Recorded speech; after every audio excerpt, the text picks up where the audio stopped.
د نن ټکی اسیا یوټیوب چینل ته ښه راغلاست.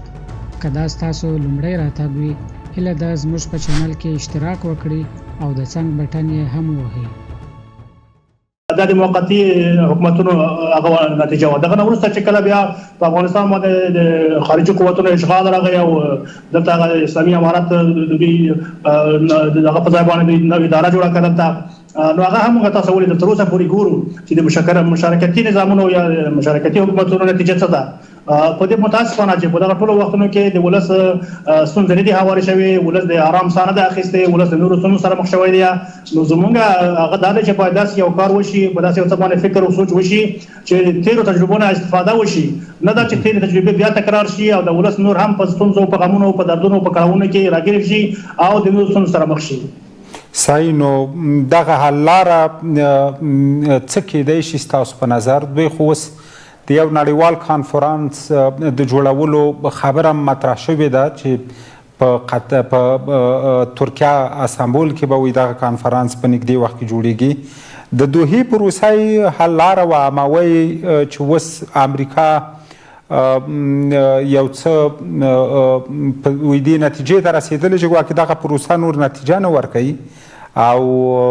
بې ګټې تمامه شوې ده. نو د حل لارې تاسو څه ګورئ؟ مخکې وویل حل لاره دا ستونزه ده چې دلته یو قوي مستحکم خپلواک اسلامي نظام رامنځته شي، ځکه زموږ ولس الحمدلله تر 90% زیاته مسلمان دی، ولس اسلامي حکومت غواړي، اسلامي نظام غواړي. دا یو. دوهم دا چې یو قوي مستحکم نظام نه وي، قوي هغه نه وي، دلته نور ستونزې راولاړېږي، مشکلات رامنځته کېږي. نو د دې لپاره باید په دغسې یو هغه باندې سوچ وشي، په دغسې یو شکل باندې فکر وشي چې داسې یو نظام رامنځته شي چې هغه قوي مستحکم مقتدر نظام وي او هغه د خلکو ستونزې هوار کړلی شي، د خلکو ستونزو ته ځواب ویونکي وي او د هېواد خپلواکي او د هېواد ارضي تمامیت وساتلی شي. په دغه شکل باندې باید سوچ وشي. دا چې په کومه طریقه یعنې څنګه وي، دا نو د میز د سر خبرې دي. همدا اوس چې موږ د میز په سر باندې خبرو ته ناست یو، نو باید دلته په هغه باندې بیا تفاهم سره رامنځته شي چې څنګه په کومه طریقه دغه هدف ته رسېدلی شو. نو همدغه اوس پوښتنه ده چې څه رقم ته اوس دغسې یو اسلامي نظام چې ټولو ته د منلو وړ وي او باید په افغانستان کې رامنځته شي، په دې تړاو توافق ته د رسېدو لاره کومه یوه ده ستاسو په نظر؟ ویل کېږي دغه مشارکتي حکومت یا د یو نړیوالې غونډې جوړېدل د همدې دپاره دي چې افغانان یو توافق ته ورسېږي په دې تړاو. نو په دې اړه هم وویل چې کوم شی چې تجربه شوي دي په 40 کلونو کې تجربه شول، موقتي هغه هم تجربه شول او مشارکتي هم تجربه شول، دي خو نتیجه نه ورکړې دي، ولس دا ستونزې نورې زیاتې کړي دي. باید په داسې یو د هغه باندې سوچ وشي دا چې په کومه طریقه شي خو دا باید خپل افغانان په خپل منځ کې سره کینی، تفاهم سره ولري. زموږ مطلب دغه دی چې باید دغه هدف ته د تفاهم لپاره ورسېږو، ټول په دې باندې یو قناعت سره ولرل شي او دغه کومې ترخې تجربې چې تېرې شوي دي د دې نه استفاده وکړلی شي. داسې نه وي چې هغه تېرې تجربې، ترخې تجربې، ناکامې تجربې چې د ولس ستونزې لا زیاتې کړي دغه دوباره بیا راوړل کېږي. نو دا ښکاره خبره ده چې د ستونزې د هواري په ځای باندې د نورو ستونزو د راپیدا کېدو لپاره هڅې دي. موږ غواړو دا چې دغه مشکل په اساسي شکل باندې حل شي او دې ته د تفاهم له لارې افغاني جهادونه ټول باید خپل منځ کې سره کیني او دې ته یو حل لاره راوباسي. صحیح. نو په کوم چوکاټ کې کېناستی شي دغه افغاني لوري ستاسو په نظر؟ د دوحې پروسه باید پرمختګ شوی وای تر اوسه پورې، او اوس ما وویل نن دلته راپورونه همدا و چې د خلیلزاد لیدونو کې وایي ګواکې برداشت دغسې کېده چې امریکا ته اوس دغه د قطر پروسه بې نتیجې ښکاري. څه فکر کوئ په د دوحې د بین الافغاني مذاکراتو په اړه؟ ستاسو په نظر هم بې نتیجې پاتې دي که نه هیله لا شته دی چې یو نتیجې ته به ورسېږي؟ نو په عام ډول دا یو ښه اقدام و چې وشولو چې بین الافغاني مذاکرات شروع شول. دا په مجموع کې یو ښه اقدام و. البته که دلته نیمګړتیاوې طبعا نیمګړتیاوې به وي، ستونزې شته وي، دا د 40 کلونو د ستونزو هوارول طبعا دا به وخت غواړي او دې کې به مشکلات وي. نو زموږ هغه دا ده چې هغه کسان چې هغوی غواړي چې په اصطلاح د حل لپاره یا په نورو طریقو باندې سوچ وشي یا څه وشي، دغه په دې رابطه کې څه نیمګړتیاوې وي دا پوره کړی شي، یا که دې رابطه څه ستونزې وي د هغه په هواري کې همکاري وکوي، هغه ټول ته معلومیږي لکه مثال د خبرو وایي چې کله بین الافغاني مذاکرات د توافقنامې په اساس دا و چې په 10 مارچ باید ټول بندیان خلاص شوي وای 15000 اسلامي امارت او 10 تنه د کابل ادارې تر هغه وروسته سمدستي بین الافغاني مذاکرات شروع شوي وای نو دا پروسه 6 میاشتې وځنډول شو دا باید نه وای ځنډېدلی په دې رابطه باید هغه څوک چې غواړي د ستونزو حل د کومک همکاري کړې وای که 6 میاشتې کې ناسته شوی وای اوس په ډېر پرمختګ شوی وو دغسې په دوام کې چې کله په 12 سپتمبر باندې مذاکرات شروع شول بین الافغاني هلته د طرزالعمل خبره اول رامخکې شوله او هغه تقریبا په 2 هفتو کې حل شوله صرف یو ټکی پاتې وو چې هغه دا چې د لوحې توافقنامه د بین الافغاني مذاکرات لپاره د اساس په توګه ومنل شي په دې باندې 3 میاشتې وخت ونیول شو او په نهایت کې ومنل شوله نو هغه کسان چې غواړي چې دغه هدف ته ورسېږي دغسې ستونزو مخنیوی باید وکوي څوک چې غواړي د ستونزې رامنځته کړي دلته مشکلات رامنځته کړي خنډونه رامنځته کړي دغه مخنیوی باید وکوي او که دا نه وي نو که هر رقم هغه کې بیا به هم مشکلات وي زمونږ هیله د ټولو نړیوالو نه د ټولو جهاتونو دا ده چې دوی دغه ستونزې په هواري کې د معقولو منطقي لارو له لارې کوشش وکوي هغه ستونزې چې څوک خنډونه ایجادوي څوک ستونزې ایجادوي د هغوی مخنیوی وکوي او په دې لارې ستونزې د مخه نه چاپې کړي صحیح نو تاسو مخکنۍ پوښتنې ځواب کې وویل چې باید ټول افغاني لوري یو تفاهم ته ورسیږي د راتلونکي نظام اسلامي نظام په جوړښت باندې په کوم چوکاټ کې رسیدی شي دا اوس چې د دوحې پروسه ده دې خوا نه پلاوي باندې ډېر وخت انتقادونه دا وي چې ګواکې یوازې د حکومت پلاوی دی د ټولو خواو پکې ځان نه ګوري او یو دلیل هم همدا دی چې لیوالتیا هم ورته د ټولو خواو کمه ده او باور هم ورباندې نشته لار چې اوس وړاندې شوي هغه دا ده چې یو نړیوال کانفرانس جوړ شي فکر کوئ حل لاره کیدی شي د یو کانفرانس جوړېده چې ټول افغان جهتونه پکې وي یا به طالبان څومره آماده شي چې په دغسې یو کانفرانس کې برخه واخلي په دې اړه مو خبره وکوله تاسو ډېر ښه ټکي ته اشاره وکوله چې دا اوس دلته د ټولو جهاتونو نمایندګان نشته دي نو دا هغه په رابطه موږ له پیله غږ پورته کړی وو او دا غږ مو کړی وو چې زموږ د اسلامي امارت غېږه د ټولو کومه خلاصه ده ټولو جهاتونو ته هر څوک چې غواړي چې په دغه رابطه باندې د ستونزې د هواري کې هڅه کولی شي مرسته کولی شي هغه ته موږ ټوله غېږه خلاصه ده اوس هم بیا وایي چې موږ د ټولو جهاتونو نه غواړو چې په دې رابطه باندې د کوم ستونزې په هواري کې دوی څه کولی شي په هغه کې خپل هڅې وکوي دا یو دوهم دا چې که چېرته اراده شتون ونه لري رښتینې اراده نه وي د ستونزو د هواري دپاره او هلته په نورو بهانو باندې یا په نورو لارو باندې یو خوا ته بله خوا نه کېږي هغه که هره لاره وي چې هلته رښتینې اراده شتون ونه لري او د ستونزې د هواري دپاره اساسي فکر موجود نه وي نو هغه که هرې ناستې وي هر ډول چې وي بې نتیجې به وي بیا هم موږ دا غوښتنه کوو چې باید د افغانستان د ستونزې په اړه د اساسي حل په اړه وشي فکر وشي د داسې یو قوي مستحکم قوي نظام د رامنځته کېدو لپاره کار وشي چې په هغه سره د ستونزې په رښتیني ډول حل شي صحیح نو دا د دوحې پروسه ستاسو په نظر څنګه ده سمه حل لاره همدا کیدی شي که نه جلا حل لاره باید ولټول شي په دې اړه موږ د خپل اړخ نه چې څومره مو له پیله هغه مسؤلیت وو هغه مو ادا کړی دی او خپله رښتینولي مو ثابته کړې ده ښودلې مې ده ټولو ته په هر وخت کې تیار زموږ لپاره په دې رابطه کوم مشکل نشته دی البته که د نورو خواوو کوم ستونزې دي یا خنډونه دي نو د هغه د هواري په رابطه باندې باید کوښښونه وشي او هلته چې کومې ستونزې دي یا خنډونه دي یا څوک خنډونه ایجادوي نو د هغه د مخنیوي لپاره کار وشي صحیح نو دوه پوښتنې یو دا چې که چیرته د دوحې پروسې ته دوام ورکول کیږي څومره وخت کې فکر کوئ تمه کیدی شي چې یو څه نور پرمختګ پکې وشي که نه وي بله لاره انتخابیږي طالبان چمتو دي چې بلې لارې ته هم حاضر شي خبرو ته ما وویل چې په دې د دوحې په د کوم بین الافغاني مذاکرات شروع شوي دي موږ د پیله خپله رښتینولي ښودلې ده خپل موقف مو واضح دی چې موږ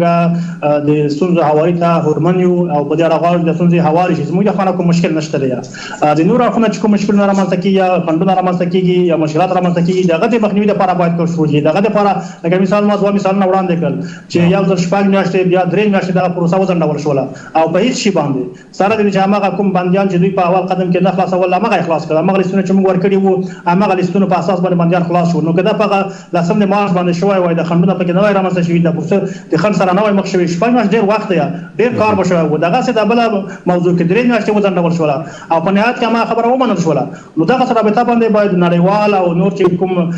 سیمه ییز هېوادونه دي یا نور جهاتونه دي هغوی باید په دغه رابطه باندې سوچ وکړي فکر وکوي چې څنګه هغه هدف ته رسېدلی شي هدف ته رسېدل مهم دي او په کومه طریقه باندې چې دغه پروسه شوې ده د دې پروسې دپاره د چټکتیا دپاره د اغېزمنتیا دپاره باید ګامونه واخیستل شي او په نهایت کې دا چې څومره وخت کې به نتیجې ته رسېږو نو زموږ له خوا نه انشاءالله مشکل نشته موږ تیار یو که نورو خوا نه بیا خنډونه ایجادېږي مشکلات ایجادېږي نو طبیعي خبره ده چې مشکلات بیا هم رامخته کېږي صحیح نو د حل بلې لارې ته که راشو اوس خلیلزاد دلته چارواکو سره هم لیدلي سیاسي اړخونو سره او مدني فعالانو ټولو سره له لیدو وروسته روان شوی دوحې ته به درځي هلته پام کې ده ستاسو له استازو سره هم وګوري او د نورو هېوادونو له استازو سره هم پام کې ده چې لیدنې ولري که چېرته بله لاره رامخته کېږي طالبان حاضر دي چې خبرې وکړي په هغې تړاو په دې اړه تر څه پورې موږ سره خبره نه ده شریکه شوې موږ په د جریان باندې خبر نه یو چې خبره څنګه ده البته د مطبوعاتو نه اورو نو دا د مطبوعاتو خبرې او بیا کوم چې اصلي خبرې وي چې هر وخت ډېر وخت زیات تفاوت وي فرق وي پکې نو وګورو چې دوی سره ناستې وشي دوی څه وایي دغه نوستې به موږ کولی شو البته خو په عام شکل ما وویلې چې د اسلامي امارت موقف دا دی چې باید هغه هدف ترلاسه شي هغه هدف ته زیاده کړکۍ خلاصه شوې ده دغه د بین الافغاني مذاکرات شروع شوي دي باید دا تقویه شي او د پوره باید چې کومې ستونزې دي هغه ستونزې هوارې شي او دا چې کله د امریکایي جهات سره زموږ ملاقاتونه وشي دغه نوسته به معلومات کېږي چې دوی څه وایي څه راوړي دي صحیح یوه موضوع چې په دغه وروستیو کې ډېر بحثونه هم پرې کېږي ستاسو د خوا نه هم ورباندې تبصرې وي او امریکا او ناټو په کور دننه هم ورباندې بحثونه کېږي له مې میاشتې ضرب الاجل دی ویل کېږي چې کېدی شي خلیلزاد غوښتنه وکړي په دې لیدنه کې طالبانو سره چې یو څه موده وغځېږي د دوی د حضور په افغانستان کې طالبان به حاضر شي په دې تړاو خبرو ته دا خبره خو نهایي شوې ده په توافقنامه کې په دې باندې تر 13 میاشتو زیات وخت وشول بحثونه وشول مناقشې وشوې مذاکرات وشول او دا ټول نړۍ ته معلوم دي دغه په نتیجه کې یو توافقنامه رامنځته شوله هغه توافقنامه امریکا خپل هم امضا کړله د امنیت شورا هم هغوی تایید کړله د سیمې هېوادونو د نړۍ دوی هېوادونو ټولو تایید کړله د ټولو نړیوالو په مخ کې هغه امضا شوله نو دغسې یو پروسه چې هغه د ټولو نړۍ دغه تایید لخوا تایید شوي وي او هغه منل شوي وي په هغه باندې امضا شوي وي بیا دغه نه بیا تخلف او یا دغه نقص ده په چا په ګټه نه دی او نه د ستونزې هوارولی شي موږ چې کومه توافقنامه شوې ده باید په همغه توافقنامه عمل وشي او که توافقنامه عمل نه کېږي تا د ستونزې لپاره پیدا کېږي او د ستونزو مسؤلیت بیا هغه چا ته راجع وي چې څوک ستونزې راولاړوي زموږ د خوا نه په دې رابطه کوم مشکل نشته کوم تعهدات چې موږ په توافقنامه کې سپارلي دي هغه ته ملتزم یو التزام لرو او د نورو نه هم غواړو چې باید کوم تعهدات چې شوي دي او هغه د نړیوالو خوا تایید شوي دي ټول نړۍ منلي دي باید په همغه باندې عمل وشي تر څو دغه ستونزې ته د هواري یوه لاره راپیدا شي صحیح نو امریکایان اوس وایي چې هغه توافق په نورو شرایطو پورې تړلی دی او د افغانستان امنیتي وضعیت د جنګ جګړو کمیدل د طالبانو او د القاعدې د اړیکو د پرې کېدو په دغه نورو برخو کې مو پرمختګ نه دی شوی افغانان وایي باید خپلو کې یو تفاهم ته رسېدلي چې موږ ټول ځواکونه باسو همدغه شرایطو پورې که تړلی وي او منل شوي وي همدغسې څه به کېږي امریکایانو سره په دې اړه توافقنامه کې یو ټکی دا دی چې هلته د شرایطو ذکر نه دی راغلی چې شرایط یا شرطونه دي دا یو ټکی دوهم دا چې کوم مسؤلیتونه چې موږ ته راجع دي هغه موږ پوره ټول ادا کړي دي زه په لاندې ډول باندې ذکر کولی شم چې کوم مسؤلیتونه موږ ته راجع وو په هغه رابطه موږ څه کړي دي یو مسؤلیت زموږ دا په توافقنامه کې چې د افغانستان خاوره به د هېچا پر ضد باندې نه استعمالېږي او دې تعهد ته موږ ملتزم یو مخکې موږ د تعهد کړی اوس هم کوو آینده کې به هم موږ دغه تعهد ته ملتزم وو چې د افغانستان خاوره موږ هېچا ته اجازه نه ورکوو چې هغه د نړیوالو یا د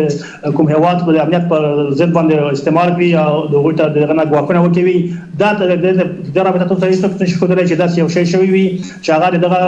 تعهد خلاف وي دا یو ټکی دوهم ټکی دا چې د عملیاتو د کموالي خبره ده په دې رابطه باندې هم اول دغه د عملیاتو د کموالي خبره د ټولو جهاتونو مربوط ده څه معنا هلته توافق داسې شوی دی چې ټول جهاتونه هغه که امریکا ده که د امریکې ملګري دي انډیوالان دي که د کابل اداره ده ټول هغوی به ټول دغه تعهد ته ملتزم وي هغوی به هم دا راکموي په هغه رابطه موږ خپل مسؤلیت ادا کړی دی او دا موږ بار بار په مطبوعاتو کې ویلی دی د توحید توافقنامې نه وروسته موږ په د لویو مراکزو باندې استخباراتي او نظامي مراکزو باندې ډله ییز عملیات عملیات چې کوم استشهادي هغه متوقف شول، د ولایاتو د سقوط لړۍ متوقفه شوله، د ولایاتو په مراکزو د ولسوالیو په مراکزو باندې زمونږ مسلسل استشهادي عملیات ته هغه متوقف شول. دا د پام وړ کموالی و چې موږ په عملیاتو کې راوستلو. نو د ټول نړۍ هم مني موږ خپل مسؤلیت ادا کړی دی، خو بالمقابل متاسفانه مقابل طرف بیا په دې رابطه خپل مسؤلیت نه دی ادا کړی. یو توافق دغه څه راغلی دی چې د امریکا د هغې متحدین او د کابل اداره هغوی به نه بمبارد کوي، نه به د شپني عملیات کوي، او نه به ډرون عملیات کوي، نه به تهاجمي عملیات کوي، او نه به د لرې توغندي ویشتونکي توغندي استعمالوي. دا ټول د دوی چې دا به نه کوي، خو دوی متاسفانه دا بار کړی، هم د اوس هم کوي، روزمره بمبارونه کوي، په هلمند کې بمبارونه کوي، په قندهار کې بمبارونه کوي، په ننګرهار کې بمبارونه کوي، په نورو ولایاتو کې. نو دا مسؤلیت دوی ته راجع دی، موږ خپل مسؤلیت ادا کړی دی. هغه باندې موږ چې کوم تعهد کوي هغه ته موږ پوره التزام لرو، او دا چې مقابل طرف نه دی ادا کړی نو هغه دوی مشکل دی، باید دوی خپل مسؤلیت ادا کړي. صحیح. نو هغه یو موضوع چې افغانان وایي باید خپلو کې یو توافق ته رسیدلی وای، او د هماغه نه وروسته چې د افغانان خپلو کې توافق وکړي بیا به موږ وځو. دا موضوع ده، او دغه توافق کې د ځنډ یو دلیل تاسو خو هغه نورو ته اشاره وکړه چې حکومت یا دې خوا نه اړخ خپلې ژمنې نه دي عملي کړي، یا ځنډ د دې خوا نه دی. اما د طالبانو وروستي سیمه ییز سفرونه چې دې خوا نه یې دا وه چې هغې یو څه ځنډ ایجاد که، یا تر اوسه پورې وایي خبرو ته نه حاضرېږي راسره میز ته. څه ویل غواړئ په دې تړاو؟ په دې اړه باید ووایم چې د سفرونه چې دي دا د افغانستان اسلامي امارت دا چې ټول نړۍ سره روابط لري، د ټول نړۍ په کچه باندې یو منل شوی سیاسي او نظامي قوت دی. د کې شک نشته دی، هغه د خپل ولس په رابطه باندې مسؤلیت لري، د خپل ولس د هېواد په اړه باندې مسؤلیت لري. نو دا سفرونه د پیله شروع شوي دي، د څو کلونه کېږي چې موږ سفرونه لرو مختلفو هېوادونو ته، ګاونډیو هېوادونو ته، د سیمې هېوادونو ته. روسیې ته موږ سفرونه درلودلي دي، چین ته مو درلودلي دي، اندونیزیا ته مو درلودلي دي، ازبکستان ته مو درلودلي دي، ناروې ته مو درلودلي دي، مثلا جاپان ته مو درلودلي دي، فرانسې ته مو د سفرونه یوه لړۍ ده. او اوس وخت کې هم دا کوم سفرونه چې هغه شول ترسره شول، دا سفرونه په اصل کې د همدغه افغانستان د ستونزې د هواري په خاطر باندې وو. همدا د دې یو تقاضا وه چې باید د ګاونډیو هېوادونو سره یو تفاهم موجود وي، د سیمې د هېوادونو سره یو تفاهم موجود وي. دلیل دا و د دې خوا نه ډاکتر صاحب کوم ستونزه نه ده راولاړه شوې. البته یو وړه ستونزه هغه ده چې یوه هفته یا کم زیات داسې وخت به و چې زموږ د دفتر مشر محترم ملا صاحب ورسره څه ملګري په سفرونو باندې وو. نو طبعا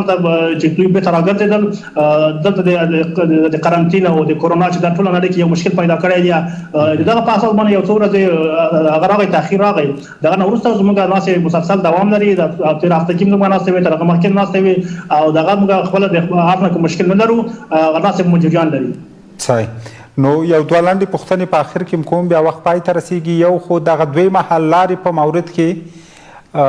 د امریکا او طالبانو په توافق کې دغسې یو څه وو که چېرته بین الافغاني مذاکرات نتیجې ته نه رسیږي، بیا به په دویمه لاره باندې غور کېږي چې اوس امریکا دا نوې تګلارې او ستراتیژۍ رامخته کړي. د امریکا او طالبانو توافق کې د دغسې یو څه وړاندیز شوی و که نه؟